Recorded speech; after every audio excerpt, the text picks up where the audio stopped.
तो आज मैं लेकर आ गई हूँ आपके सामने एक और नई वैकेंसी जो कि नेशनल इंश्योरेंस कंपनी लिमिटेड के थ्रू आई है, जिसमें काफी सारे पोस्ट है, सैलरी भी बहुत अच्छी है। लेकिन इस नोटिफिकेशन में हम डिटेल में जानेंगे कि आपका एग्जाम किस तरीके से करवाया जाएगा, आप फॉर्म कैसे भर सकते हैं, साथ ही एजुकेशनल क्वालिफिकेशन क्या होगी, एज लिमिट क्या होगी, कब से कब तक आप फॉर्म भर सकते हैं, ये सारी चीजें डिटेल में हम जानेंगे और पोस्ट के नाम भी जानेंगे कि किस किस पोस्ट पर और कितनी कितनी वैकेंसी यहाँ पर निकाली गई है।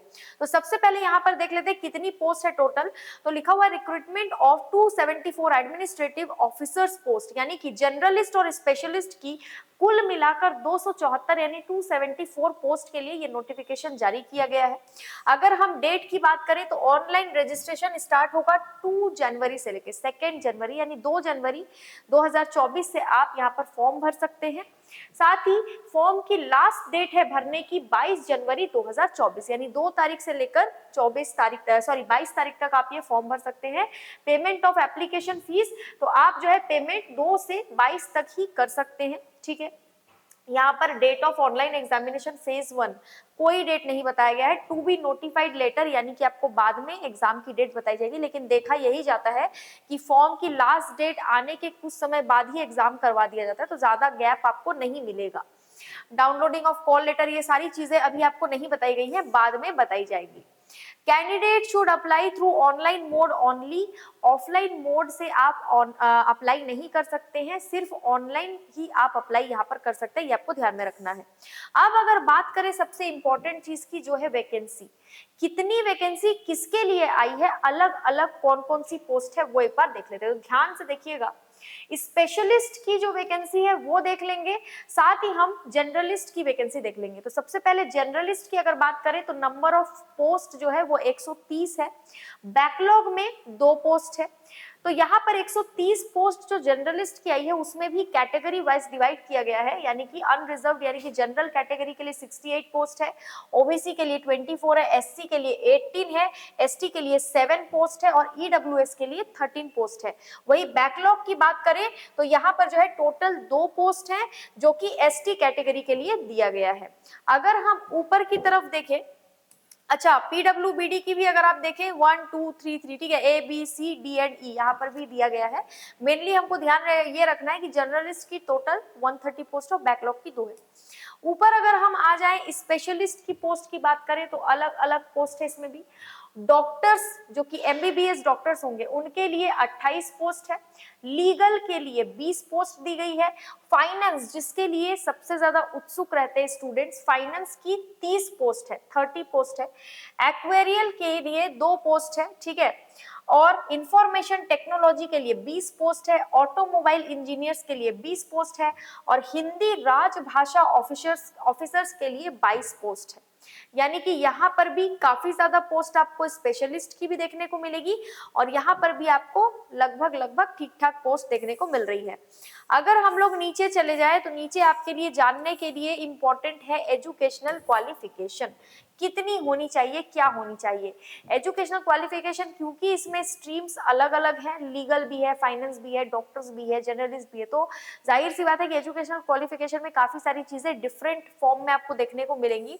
तो यहाँ पर दिया गया है डॉक्टर्स या एमबीबीएस के लिए तो आपको पता ही है मेडिकल की डिग्री होनी चाहिए, एमबीबीएस या एमडी या एमएस या फिर पीजी होनी चाहिए, या फिर इस तरीके की कोई भी फॉरेन डिग्री भी आपके पास हो तो भी चलेगा, लेकिन नेशनल मेडिकल कमीशन से रिकॉग्नाइज्ड होनी चाहिए, ठीक है। लीगल के लिए लॉ में पोस्ट ग्रेजुएशन या ग्रेजुएशन होना चाहिए। फाइनेंस के लिए सीए यानी कि चार्टर्ड अकाउंटेंट या फिर कॉस्ट अकाउंटेंट या फिर बीकॉम या फिर MCom from a recognised university, ये आपका जो है एजुकेशनल क्वालिफिकेशन होना चाहिए।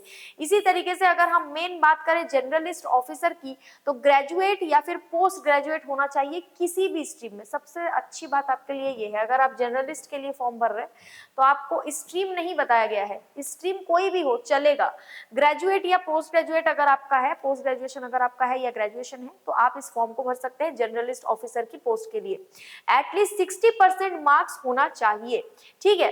हिंदी राजभाषा ऑफिसर्स के लिए सिंपली समझ में आ ही रहा है कि मास्टर्स डिग्री होनी चाहिए रिकॉग्नाइज्ड यूनिवर्सिटी से in Hindi with English as a compulsory और इलेक्टिव सब्जेक्ट और as the medium of examination as at the degree level with 60% marks. SC ST के लिए 55% मार्क्स। तो हिंदी राजभाषा के लिए ये दिया गया है। अगर हम नीचे चले आए तो हमको एज लिमिट जानना है। एज लिमिट भी जो है आपके एग्जाम का फॉर्म भरने के लिए एक बहुत इंपॉर्टेंट क्राइटेरिया होता है जो कि आपको पता होना चाहिए। इसमें अगर मिनिमम एज की बात करें तो एटलीस्ट 21 ईयर आपकी होनी चाहिए। 21 साल से कम अगर आपकी उम्र है तो आप ये फॉर्म नहीं भर पाएंगे। अब मैक्सिमम आपकी एज 30 इयर्स होनी चाहिए, यानी कि 21 से 30 साल के बीच में अगर आपकी उम्र है तो आप ये फॉर्म भर सकते हैं। और डेट की जो आयु की जो गणना है वो आप किस हिसाब से करेंगे तो 1/12/2023 यानी 1 दिसंबर 2023 के हिसाब से आपको आयु की गणना करनी है। यहाँ पर और भी क्लियरिटी अगर एज के हिसाब से आपको चाहिए तो देख लीजिए 2 दिसंबर 1993 से पहले आपका जन्म नहीं होना चाहिए और 1 दिसंबर 2002 के बाद आपका जन्म नहीं होना चाहिए, यानी इन दोनों सन के बीच में और डेट के बीच में आपका जन्म है तो आप ये फॉर्म भर सकते हैं, ठीक है। आगे अगर हम देखें किसको किसको एज में कितनी कितनी छूट दी गई है तो SC और ST कैटेगरी को 5 साल की छूट दी गई है, OBC कैटेगरी को 3 साल की छूट दी गई है, डिसेबल्ड पर्सन को 10 साल की छूट दी गई है और एक्स सर्विसमैन वगैरह को 5 साल की छूट दी गई है। उसी तरीके से बाकी का भी है। Widows, divorce women and women legally separated from their husbands who are not remarried, उनको 9 साल की छूट यहाँ पर दी गई है। अगर हम नीचे और भी कुछ चीजें देखें तो उसमें सबसे इंपॉर्टेंट चीज आता है सिलेक्शन प्रोसीजर। जैसा कि मैंने आपको बताया था कि एग्जाम होगा जिसका डेट अभी तक बताया नहीं गया है, तो अगर एग्जाम होगा तो एग्जाम का कोई ना कोई पैटर्न भी होगा। तो एग्जाम का पैटर्न सबसे पहले देखेंगे, प्रिलिमिनरी एग्जाम होगा ऑनलाइन, उसके बाद मेन एग्जाम होगा आपका ऑनलाइन, ठीक है, फेज 1 और फेज 2। प्रीलिम्स एग्जाम में आपको जो है applicable for all discipline except for Hindi officers, जो यहाँ पर आप देख रहे हैं वो सभी के लिए एप्लीकेबल है, हिंदी राजभाषा ऑफिसर्स के लिए सिर्फ अलग है, उनके लिए सिर्फ नहीं है, उनको छोड़कर सभी के लिए ये कंपलसरी है, एप्लीकेबल है। Preliminary examination consist of objective type test, यानी कि मल्टीपल चॉइस क्वेश्चन होंगे, MCQ बेस्ड क्वेश्चन होंगे, 4 ऑप्शन वाले, ठीक है। 100 नंबर का होगा, 100 marks will be conducted online, है ना। साथ में this test would be of 60 minutes duration consisting of 3 sections with separate timings for each section। इसका मतलब ध्यान से समझिए, जब आप एग्जाम देंगे मल्टीपल चॉइस क्वेश्चन आएंगे जिसमें कि 100 नंबर का जो है पेपर आपका होगा, ऑनलाइन मोड में ये पेपर होगा। 60 मिनट यानी 1 घंटे का आपको समय दिया जाएगा और इस 1 घंटे के समय को और सारे सब्जेक्ट्स को अलग अलग सेक्शन में बांटा जाएगा, जिसके लिए मार्किंग भी टाइमिंग भी अलग अलग रहेगी। सेक्शन में टाइमिंग को बांट दिया जाएगा। यहाँ पर हम समझते हैं चार्ट में इंग्लिश, रीजनिंग और क्वांटिटेटिव एप्टीट्यूड जो है वो सब्जेक्ट होंगे, ठीक है। इंग्लिश, रीजनिंग और क्वांटिटेटिव एप्टीट्यूड आपको पढ़ना है। 3 ये सेक्शंस होंगे। ऑब्जेक्टिव टाइप क्वेश्चन आएंगे, 30 नंबर का इंग्लिश आएगा, 35 नंबर का रीजनिंग आएगा और 35 नंबर का आपका क्वांटिटेटिव एप्टीट्यूड आएगा, यानी 35 और 30 नंबर में इसको बांटा गया है। ड्यूरेशन 20 मिनट आपको सेपरेटली अलग से दिए जाएंगे, अलग अलग टाइमिंग तीनों की बांट दी गई है ना। वर्जन इंग्लिश का तो इंग्लिश ही रहेगा, बाकी दोनों रीजनिंग और क्वांटिटेटिव एप्टीट्यूड का इंग्लिश और हिंदी दोनों वर्जन में आपको पेपर देखने को मिलेगा, ठीक है। अब यहाँ पर एक पॉइंट और लिखा हुआ है, देखिएगा, candidates have to qualify in each test section by securing passing marks to be decided by the company. आपको पासिंग मार्क्स जो है आपका होगा, तभी आपका जो सिलेक्शन है वो आगे के फेज के लिए होगा, जो कि मेन एग्जाम आपका होगा। Applicable for all discipline except for Hindi officers, यानी कि हिंदी का जो लोग हिंदी राजभाषा के लिए भरेंगे उनके लिए ये भी एप्लीकेबल नहीं होगा। हिंदी उसके लिए मैं आगे बताऊंगी क्या एप्लीकेबल होगा, ठीक है। इसमें आपको क्या मिलेगा तो main examination will be consist of objective type, यानी कि वही सेम चीज, मल्टीपल चॉइस क्वेश्चन होंगे 4 ऑप्शन वाले, 250 नंबर का पेपर होगा और साथ में एक डिस्क्रिप्टिव टेस्ट भी होगा लिखने वाला। ये तो MCQ वाला हो जाएगा 250 नंबर का, उसके बाद एक डिस्क्रिप्टिव टेस्ट होगा लिखने वाला। जो कि 30 नंबर का होगा। Both objective and descriptive test will be online, दोनों ही आपका ऑनलाइन ही होगा। Candidates will have to answer descriptive test by typing in the computer.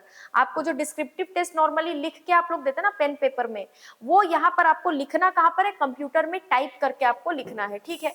उसके बाद जो है यहाँ पर ऑब्जेक्टिव टेस्ट के लिए 3 घंटे का समय दिया जाएगा आपको, है ना। ड्यूरेशन 3 घंटे का होगा, consist of 5 and 6 section for journalist and specialist respectively for the total 250 marks. अब फेज 2 के अगर हम जर्नलिस्ट के पोस्ट के एग्जाम पैटर्न की बात करें, यानी मेन एग्जाम में जो जर्नलिस्ट पोस्ट के लिए एग्जाम होगा उसमें कौन कौन से सब्जेक्ट आएंगे, कितने मार्क्स के आएंगे वो देख लेते हैं। रीजनिंग के क्वेश्चन आएंगे ऑब्जेक्टिव टाइप, 50 क्वेश्चन आएंगे, 50 नंबर का आएगा, 40 मिनट का आपको समय दिया जाएगा। इंग्लिश का आएगा 50 क्वेश्चन, 50 मार्क्स, 40 मिनट्स का टाइम दिया जाएगा। जनरल अवेयरनेस के लिए भी 50 क्वेश्चन, 50 मार्क्स, 30 मिनट यानी आधे घंटे का समय।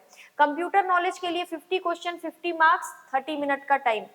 क्वांटिटेटिव एप्टीट्यूड के लिए 50 क्वेश्चन, 50 मार्क्स और 40 मिनट्स का समय आपको दिया जा रहा है, मतलब कि 250 नंबर का टोटल आपका ये पेपर होने वाला है, जनरलिस्ट की पोस्ट के लिए है। अब बात आती है स्पेशलिस्ट की पोस्ट के लिए, तो इसके लिए आपको रीजनिंग का जो सेक्शन रहेगा वो नंबर ऑफ क्वेश्चन 40 रहेंगे, मैक्सिमम मार्क्स 40 यानी कि 40 क्वेश्चन, 40 मार्क्स, 35 मिनट का टाइम दिया जाएगा। इंग्लिश लैंग्वेज के लिए 40 क्वेश्चन, 40 मार्क्स, 30 मिनट का टाइम। जनरल अवेयरनेस के लिए 40 क्वेश्चन, 40 मार्क्स, 20 मिनट का टाइम, ये स्पेशलिस्ट के पोस्ट के लिए बता रही हूँ। Test of computer knowledge 40 question, 40 marks, 25 minute का। Test of quantitative aptitude 40 question, 40 marks, 35 minute का टाइम दिया जाएगा। In specialist stream an additional test to assess technical and professional knowledge in the relevant discipline. आप जिस भी specialist field से हैं उसका जो अलग से आपका जो टेस्ट होगा वो होगा 50 क्वेश्चन, 50 मार्क्स और 35 मिनट का टाइम दिया जाएगा। टोटल मार्क्स कितने हैं, 250। डिस्क्रिप्टिव टेस्ट की अगर बात करें तो ये जो होगा 30 मिनट का ड्यूरेशन होगा, 30 नंबर का ये डिस्क्रिप्टिव टेस्ट होगा और ये जो होगा आपका टाइप करके आपको ये टेस्ट देना है।